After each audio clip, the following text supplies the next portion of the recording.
সুপ্রিয় দর্শক, বাংলাদেশ টেলিভিশন চট্টগ্রাম কেন্দ্রের জনগণের জন্য তথ্য অনুষ্ঠানে আপনাদের স্বাগত জানাই। তথ্য আমাদের জীবনের অত্যন্ত গুরুত্বপূর্ণ একটি উপাদান। রাষ্ট্রের প্রতিটি নাগরিকেরই তথ্য পাওয়ার অধিকার রয়েছে। সেই অধিকার নিশ্চিত করতে 2009 সালে প্রণয়ন করা হয় তথ্য অধিকার আইন। এই আইনের মাধ্যমে যে কেউ নির্দিষ্ট নিয়ম মেনে যদি আবেদন করেন, তাহলে সরকারি, স্বায়ত্তশাসিত কিংবা ক্ষেত্রবিশেষে বেসরকারি প্রতিষ্ঠানের কাছ থেকেও প্রয়োজনীয় তথ্যটি পেতে পারেন। কিন্তু সচেতনতার অভাবে অনেক সময় আমরা জানি না আসলে কী পদ্ধতিতে আমরা এই তথ্যটা, আমাদের প্রয়োজনীয় তথ্যটা পেতে পারি। তো আজকে আমরা এইসব বিষয় নিয়ে আলোচনা করব। আমাদের স্টুডিওতে আছেন দুজন বিজ্ঞ আলোচক। আমার বাঁদিকে আছেন জনাব শামীম হামিদ, সিনিয়র রিপোর্টার, দৈনিক ইত্তেফাক। আর আমার ডান দিকে আছেন জনাব মুস্তফা নঈম, ব্যুরো প্রধান, দৈনিক কালের কণ্ঠ, চট্টগ্রাম। তো আমি প্রথমেই জনাব মুস্তফা নঈমের কাছে আসব আলোচনার শুরুতে, যে আমরা আসলে তথ্য এবং তথ্য অধিকার বলতে কি বুঝি, একটু যদি আপনি আমাদেরকে বুঝিয়ে বলেন। আমরা যারা এদেশের নাগরিক, আমরা বিভিন্ন সময় সরকারে বা বেসরকারি বা স্বায়ত্তশাসিত প্রতিষ্ঠানগুলোর অনেক কর্মকাণ্ড করে থাকে জনগণের স্বার্থে। এখন জনগণের জন্য যে কাজগুলো করে, এখানে অনেক ধরনের অপশান থাকে।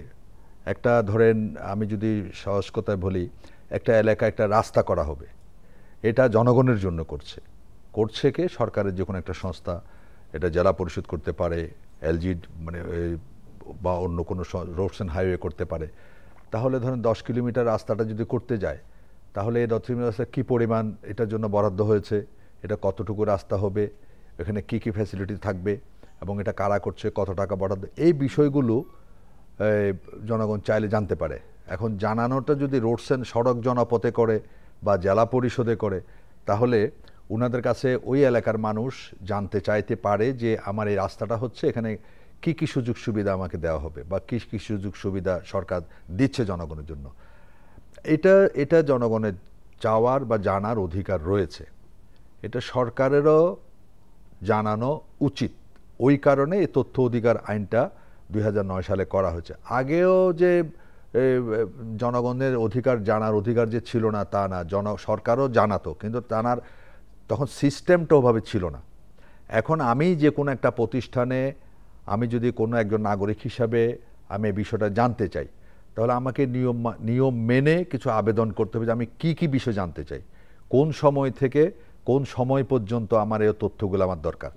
তখন এটা সংশ্লিষ্ট বিভাগকে আমি জানাবো। তাদের একটা নির্দিষ্ট সময়সীমা আছে, ওই সময়সীমার মধ্যে তারা এটা জানাতে বাধ্য জনগণকে। না জানালে আবার কতগুলো আইনগত বিষয় আছে, যদি না জানায় বা বিলম্ব হয়, তার জন্য সংশ্লিষ্ট কর্মকর্তাকে বা সংশ্লিষ্ট কর্তৃপক্ষকে এটা জবাবদিহি করতে হয়। জি, আমরা এই বিষয়ে পরে একটু বিস্তারিত আলোচনায় আসব। আমি জনাব শামীম হামিদ, আপনার কাছ থেকে জানতে চাই যে তথ্যকে আমরা অধিকার বলছি, যেমন আমাদের বাক স্বাধীনতা একটা অধিকার, তো কেন আমরা এই তথ্য পাওয়াটাকে আমরা অধিকার বলছি, আমাদের এটাকে কেন অধিকার হিসেবে স্বীকৃতি দেওয়া হচ্ছে?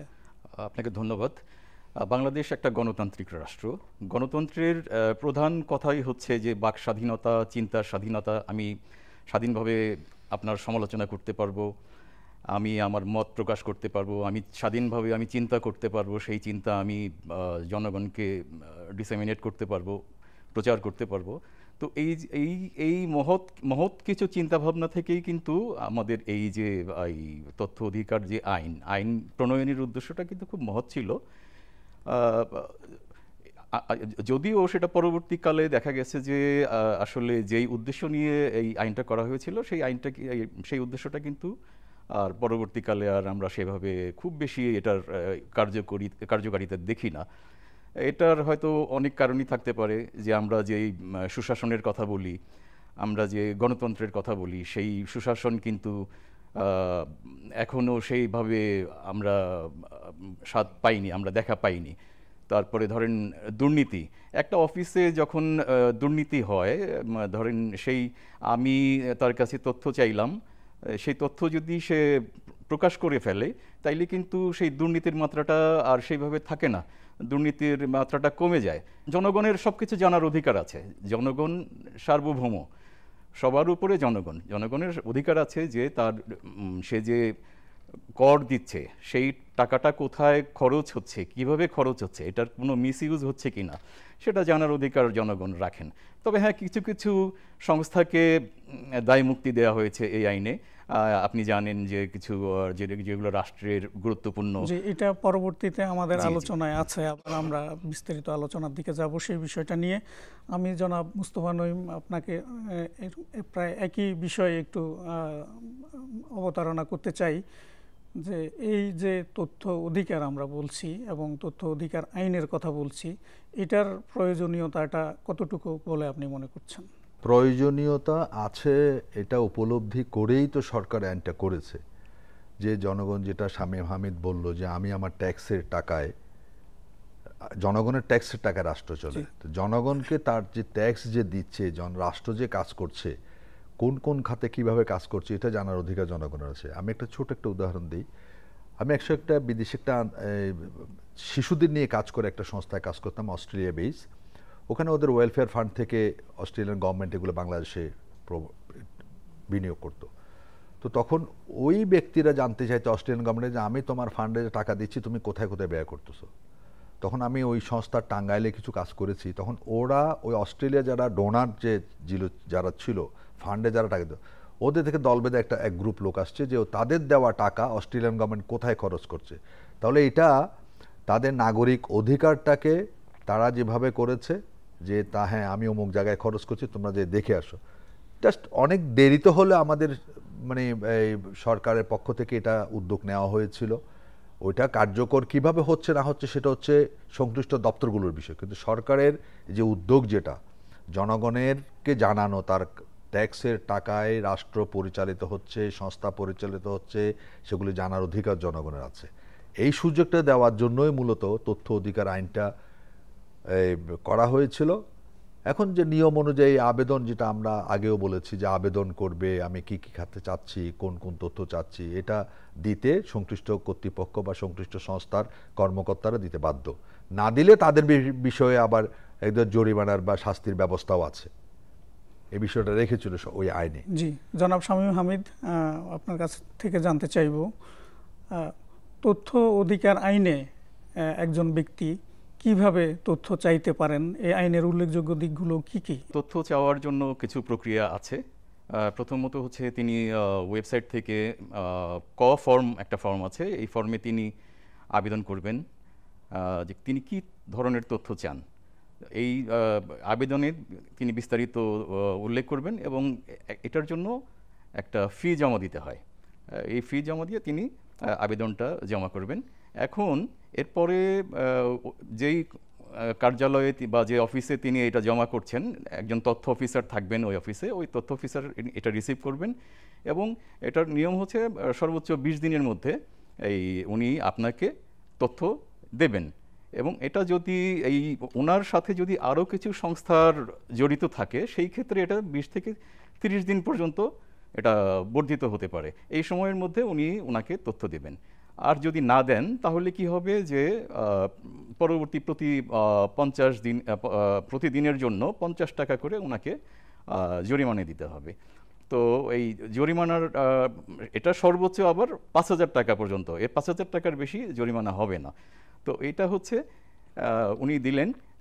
যদি উনি না দেন, এই তথ্য পেয়ে যিনি আবেদনকারী তিনি যদি সন্তুষ্ট না হন, তিনি এর বিরুদ্ধে উনি আপিল করতে পারবেন আপিল কর্তৃপক্ষের কাছে। ওই অফিসে একজন যিনি শীর্ষ কর্মকর্তা, তিনি হচ্ছেন আপিল কর্তৃপক্ষ, তার কাছে উনি আপিল করবেন।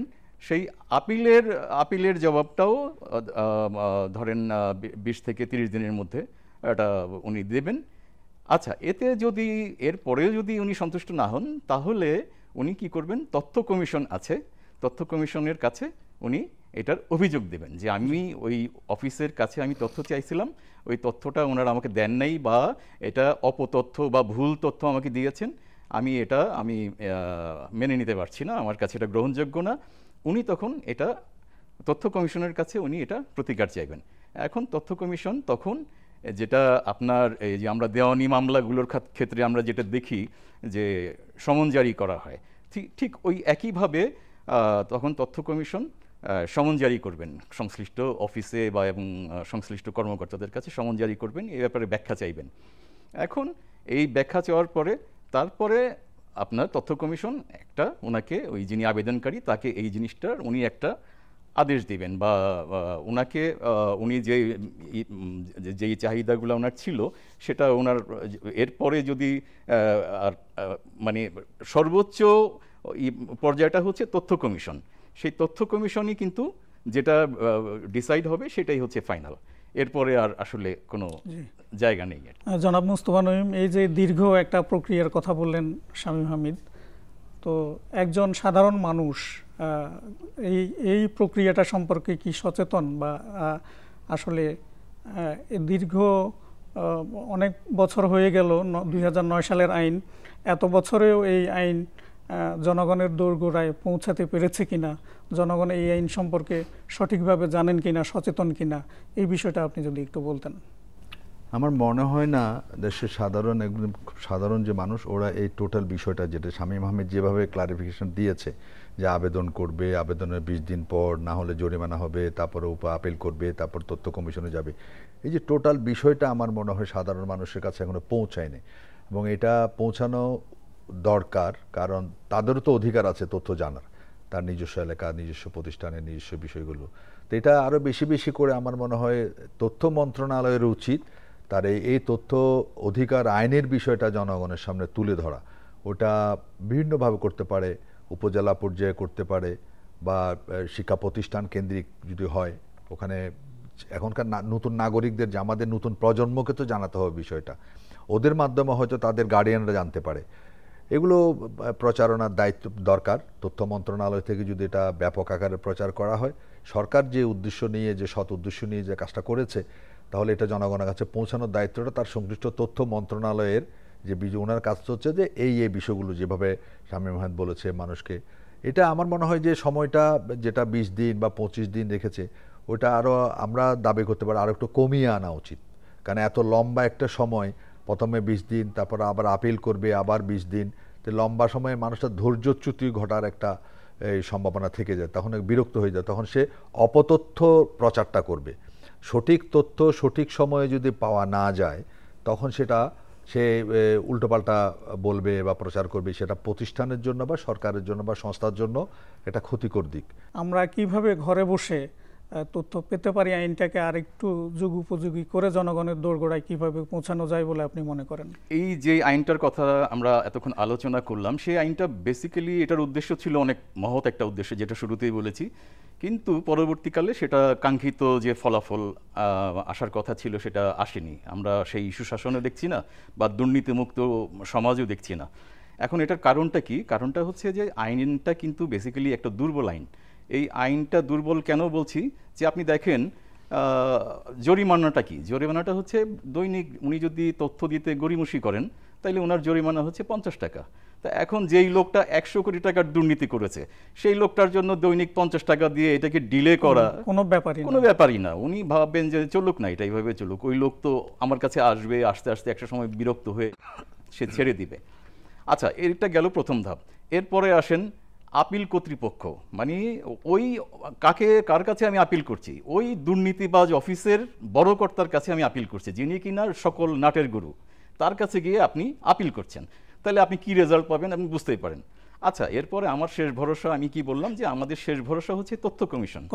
আচ্ছা, কমিশনের কাছে আমরা যখন যাই, তাইলে কমিশন তখন কি করবে? ওনার ক্ষমতাটা কতটুক দেখেন, উনি কি করতে পারবে যে বড়জোর ওই ওনার কাছে যিনি করেছেন তার বিরুদ্ধে উনি বিভাগীয় ব্যবস্থা নেওয়ার জন্য উনি নির্দেশ দিতে পারেন কমিশন। এর বাইরে কিন্তু আর কিছু কমিশনের কিছু করার থাকে না। তথ্যের কিছু অপব্যবহারও আমরা দেখতে পাই। বিভিন্ন ধরনের আজকাল সামাজিক যোগাযোগ মাধ্যম তো আছেই, ফেসবুক, ইউটিউব সহ বিভিন্নভাবে কোনো তথ্যকে বিকৃত করে অপতথ্য ছড়ানো হয়।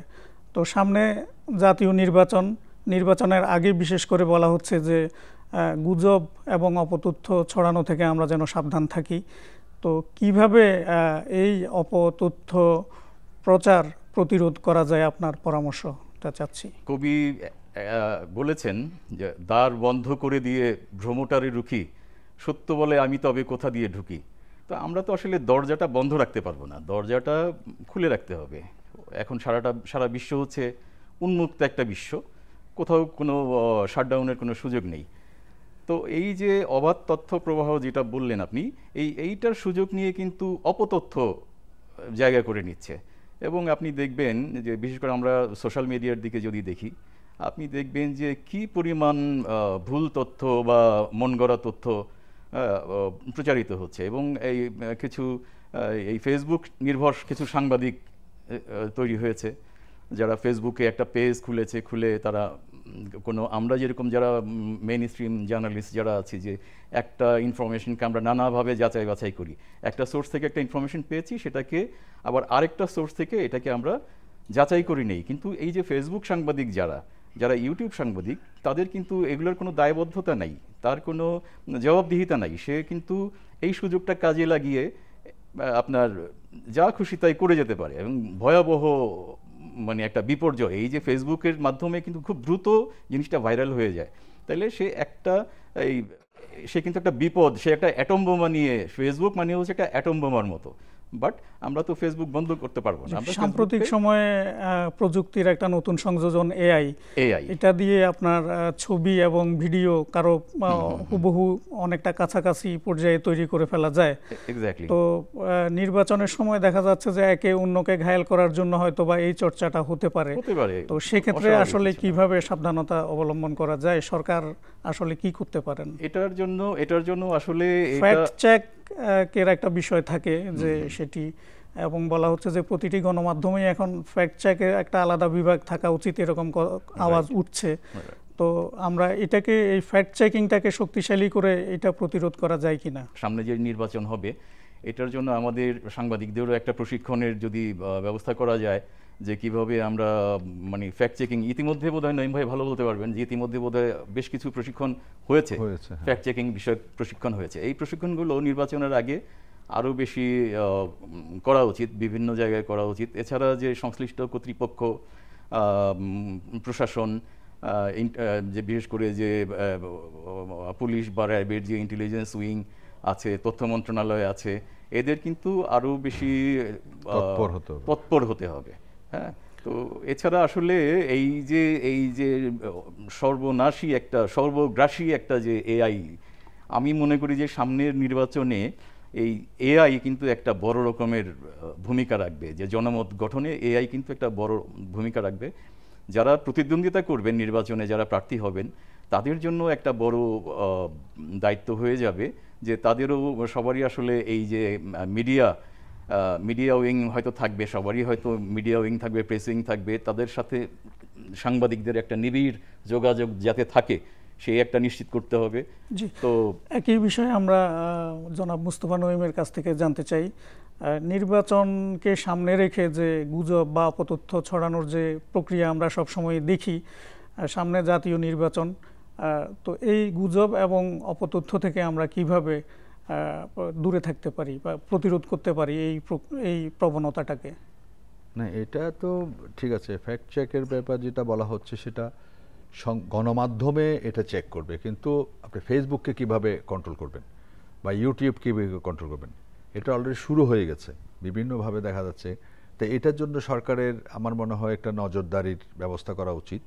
কারণ হচ্ছে যে প্রতিপক্ষ ইতিমধ্যে দেখা যাচ্ছে একজন মানে একটা রাজনৈতিক দলের আমি নমিনেশন পেয়েছি, অমুক পাই নাই, এই ধরনের করে প্রচারণা অলরেডি শুরু হয়েছে।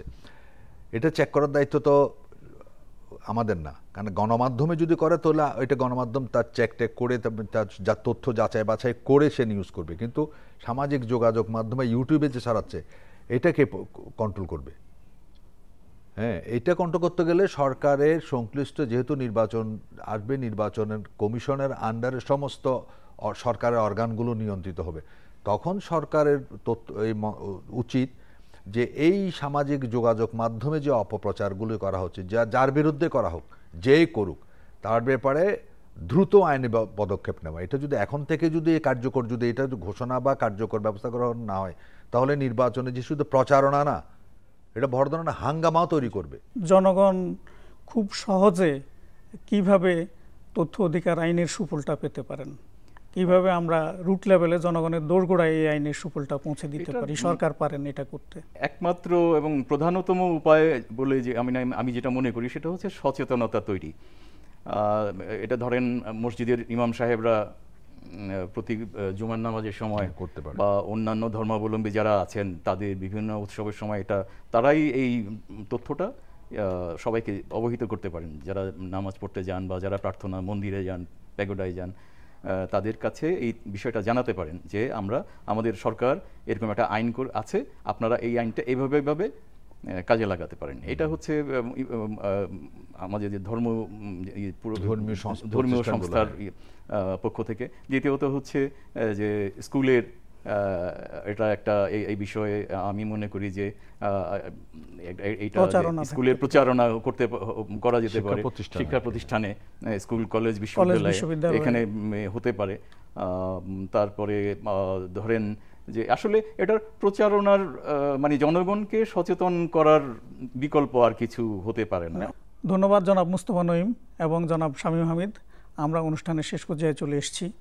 আজকের আলোচনা থেকে আমরা তথ্য অধিকার এবং তথ্য অধিকার আইনের দুর্বল দিকগুলো, তথ্য অধিকার আইনের সুফল আমরা কিভাবে পেতে পারি, এই সব বিষয়ে আমরা জানতে পারলাম। তা আমরা আশা করছি আমাদের জাতীয় জীবনে এই আইন কিভাবে আমরা সহজে এটার সুফল আমরা পাবো, আমরা সেই বিষয়গুলো থেকে আজকে আলোচনা থেকে আমরা নিশ্চয়ই উপকৃত হব। ধন্যবাদ আপনাদের সবাইকে।